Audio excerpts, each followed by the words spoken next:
എത്രയായി? ഇപ്രാവശ്യം ഫ്രീ ആണ്. ഇഷ്ടപ്പെട്ടു. സോ അത് വേണ്ട. ശരി, താങ്ക്സ്.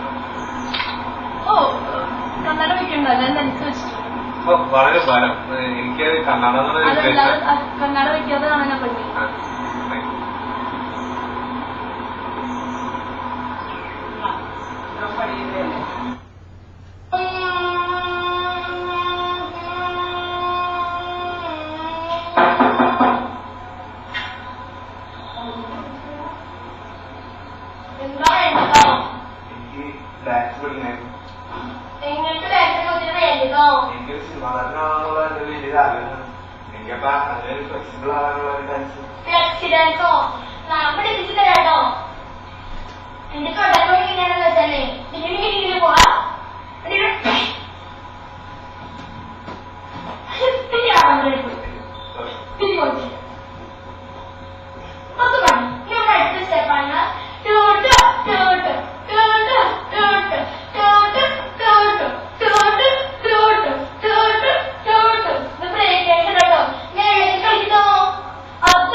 എനിക്കിത്തിരി സഹായം ഗുരുദക്ഷു. ഞാനൊരു ആക്ടറൊക്കെ ചെയ്തേക്കാം സാർ. ശരി, ഇപ്പൊ എനിക്ക് എന്താ തരാനുണ്ട്? സാറിന് ഞാനൊരു സ്റ്റെപ്പ് ആണ് തരാം. മാസത്തിൽ സാറേ എനിക്ക് പഠിക്കണം. താങ്കൾ ഇവിടെ വന്നിരിക്കുന്നത് എന്തിനാണ്? എനിക്ക് ഒരു നല്ല ബോഡി ഉണ്ടാക്കണമായിരുന്നു. എങ്ങനത്തെ ബോഡിയാണ് താങ്കൾ ഉദ്ദേശിക്കുന്നത്? ഷാറുഖ് ഖാന്റെയാണോ, ഋത്വിക് റോഷന്റെയാണോ, അമീർ ഖാന്റെ? എനിക്ക് ഇവരുടെ എല്ലാവരും കൂടെ മിക്സ് ഒരുമിച്ച് തന്നെ വേണം.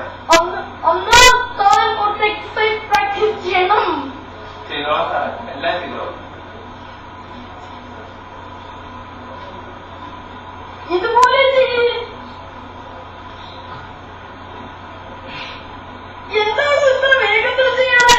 ഇവിടെ ഞാൻ ഇതുവരെ ഇത്രയും വേഗത്തിൽ ആരെയും കണ്ടിട്ടില്ലല്ലോ. എന്തൊരു ശക്തിയാണോ ഇത്?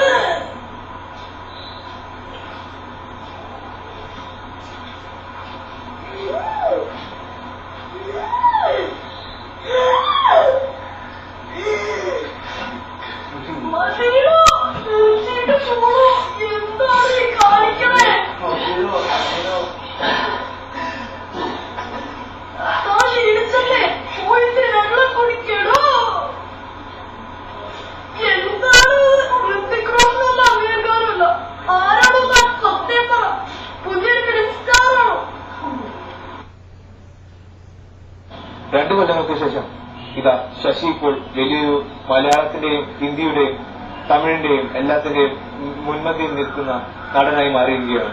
ഇതാ നാം അവനിലെ കഥ ഇതാ വീണ്ടും തുടരുകയാണ്. ഹലോ എന്താ ഇത് അവരത് അതൊന്നും പറ്റില്ല. മോഹൻലാലിനടുത്തും മമ്മൂട്ടിയുടെ പണിയൊന്നും പറഞ്ഞു ഇല്ല. ശരിയാക്കരുത്. ഞാൻ ഓൾറെഡി ഷാറുഖ് ഖാനും ഋതിക് റോഷനൊക്കെ ഓൾറെഡി എഗ്രിമെന്റ് സൈൻ ചെയ്തതാ. രണ്ടാഴ്ച കഴിക്കാൻ പറഞ്ഞു. പറ്റില്ല പറഞ്ഞേക്ക് പറയാണ്ട് ഓക്കെ. ഒരു വേറെ കോളുണ്ട്. ഹലോ എന്താ ശശിയുടെ കല്യാണം? ഞാൻ വരാടാ. എവിടെയാ? ഇന്നലെ കൂടെ പള്ളിയിലോ? അത്രയും ദൂരം ഞാൻ എത്തും. ശരി ഞാൻ എത്താൻ നോക്കാം. ശരി. എനിക്കെന്തായാലും ശശികലയോട് പറഞ്ഞേ പറ്റൂ. എനിക്ക് അവളെ എന്തോ ഇഷ്ടമാണെന്ന് അവളെ അറിയണം. 2 കൊല്ലമായിട്ട് ഞാൻ ഇത്രയും വലിയ നടനായി മാറിയിട്ടും അവളെ വീട്ടിൽ ഞാൻ മറക്കില്ല എന്ന് എനിക്ക് അവളോട് പറയണം. പറഞ്ഞേ പറ്റൂ.